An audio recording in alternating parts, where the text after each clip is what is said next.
We actually did our project over Google.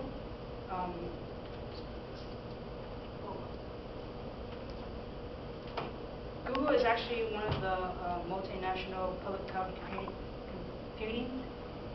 They actually run over 7 million servers around the world. Also process at least 1 billion search requests. That's the reason why they became the largest search engine. They actually use a page rank system,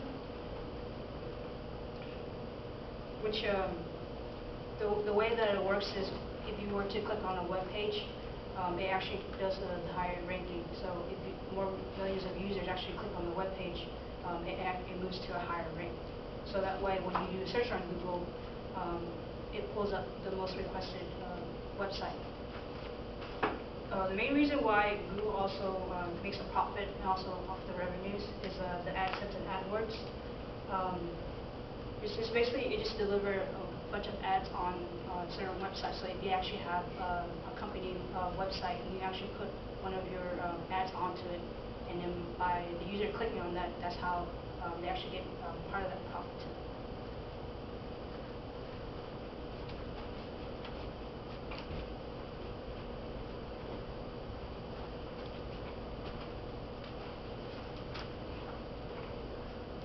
Google's mission is to organize the world's information and make it universally accessible and useful.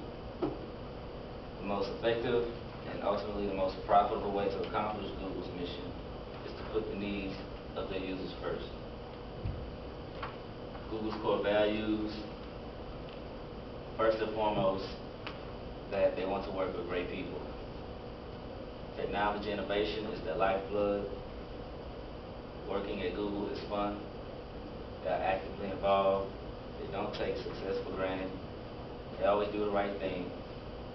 They try to earn their customers and users' loyalty. Their goal is to sustain long-term growth and profitability. They support the communities where they're located, and they look to improve and change the world.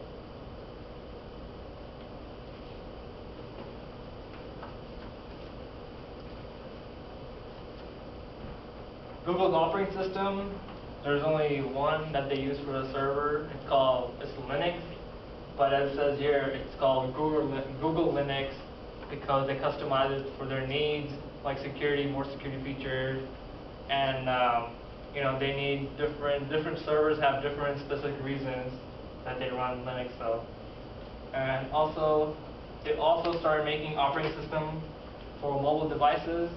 It's called the Android.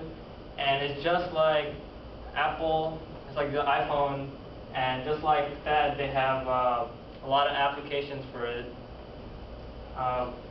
In late 2010, Google plans to get their operating system called Google Chrome, which is going to be on just specific laptops that they want their operating system on, and basically you can't put it on any other laptops. And this operating system is going to have a different way to store data. Basically, it's going to be stored on the internet. There's no hard drive that's on there, and all the applications are going to be run inside the Google Chrome browser. So it's a lot different than Microsoft or Linux, other kind of applications. And here's David. Thank you, Encore. Alright, I'm going to be talking about Google's architecture, basically the hardware software aspect of Google. As you can see here, the quote basically is saying, I know you're curious about what we're using, but haha, you don't know what it's going to be. They're very cryptic about what kind of hardware and software they use to run their company. However, if you look online, we found some information on it, but they're still very discrete.